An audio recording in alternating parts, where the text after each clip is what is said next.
let's change some shifter cables.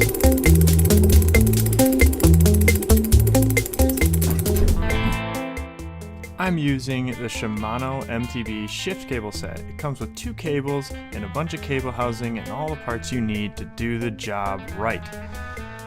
First, you want to start by taking out your old cables. Really simple job. Typically they push through the shifter themselves and you can pull the whole cable out and then remove all your housings, just like this. Measure all your cable housings, making sure you account for the turning of the handlebars. In my case, I actually rerouted one of my cables because it was rubbing on the frame.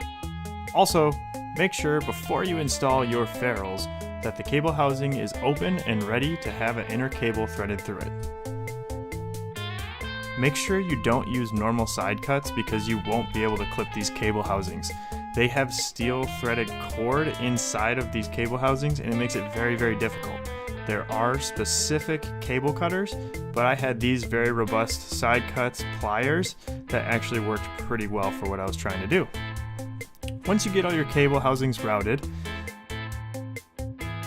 you can start threading your inner cable through all your newly routed external housing cables.